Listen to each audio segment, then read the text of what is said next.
Tolong diingat bahwa memang penting ngaji tafsir dan ngaji hadis itu iya, tapi bukan berarti untuk mengamalkan isi dalam Al-Quran dan dalam hadis kemudian dengan serta-merta kita main comot sendiri, ngambil sendiri, ngartikan sendiri. Enggak, beda lagi.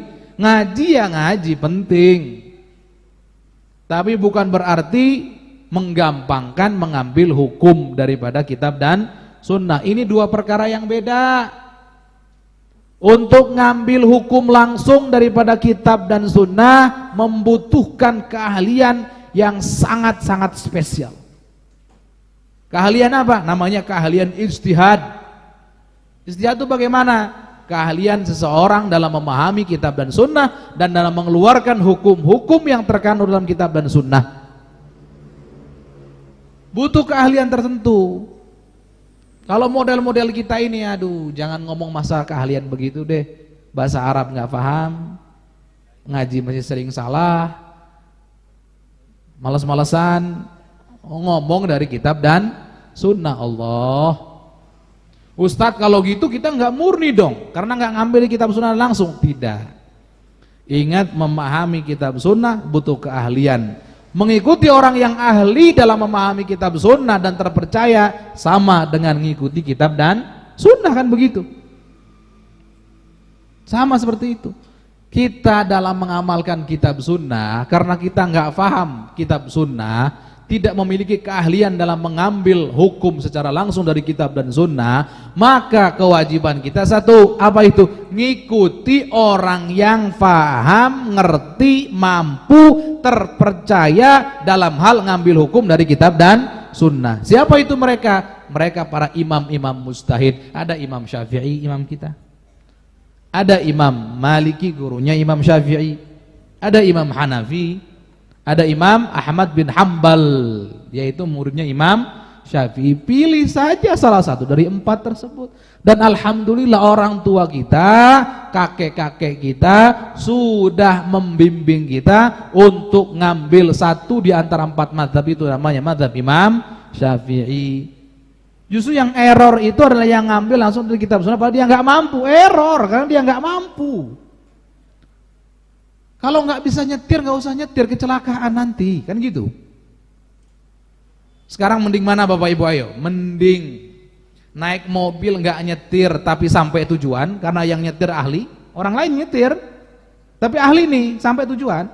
Atau saya mau nyetir sendiri tapi nggak ahli, akhirnya kecelakaan. Mending yang mana? Numpang selamat atau nyetir celaka? Yang ngomong nyetir celaka, mending yang itu Ustadz, otaknya kebalik.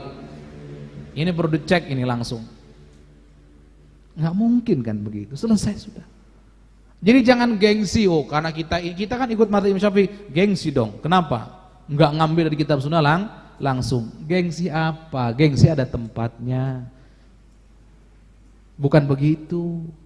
Kalau ada orang lain berbuat baik kita nggak mampu baik, baru malu, namanya ghibthah kalau gitu. Ya, jadi tolong ini penting, memang sekali lagi penting ngaji tafsir karena itu mengupas makna yang dikandung dalam ayat-ayat Al-Qur'an. Penting ngaji kitab seperti yang kita kaji, kitab-kitab hadis, ya. Tapi bukan berarti kan Ustadz kita wajib mengamalkan kitab sunnah, berarti langsung Ustadz saya ngambil dari kitab dan sunnah, enggak. Ya, insya Allah tolong ini mengerti, dipahami, dan tidak usah tertipu dengan seruan-seruan di luar sana yang begitu menggema. Memang mari kita kembali pada kitab dan sunnah. Kalau ada umat Islam dia keluar dari kitab sunnah, dia bukan Islam, selesai sudah, nggak usah panjang-panjang. Cuma ingat, kembali kepada kitab sunnah, maknanya apa? Kalau maknanya mari kita amal kitab sunnah, kita yang bermadzhab sudah ngamalkan kitab sunnah melalui orang ahli di bidangnya. Kita ini nggak bisa melakukan segala sesuatu dengan sendiri, nggak bisa. Sakit butuh dokter, bangun rumah butuh arsitek, butuh tukang, butuh mandor. Bertani pun kadang kita butuh tukang, itu butuh yang nyangkul lah, butuh yang ngurus dan seterusnya. Nggak bisa. Baju ini apa kita jahit sendiri, tenun sendiri, ngambil benang mintal sendiri? Enggak, beli kita, butuh penjual, butuh penjahit dan seterusnya. Sama dalam hal mengamalkan kitab sunnah, jika kita mampu, top, amalkan langsung, ambil langsung hukum dari kitab sunnah.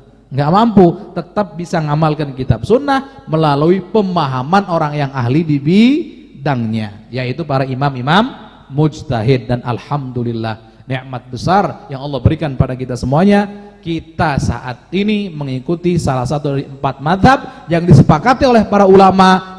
4 mazhab ini adalah mazhab-mazhab yang sangat-sangat terpercaya, karena riwayat-riwayatnya jelas, keahlian orang yang membangun mazhabnya jelas, dibawa oleh ulama-ulama yang sangat jelas, semuanya bersanad, detail, penuh dengan keahlian, terpercaya. Maka kita dalam keadaan aman dan selamat di dunia, insya Allah, selamat di akhirat. Cukup insya Allah.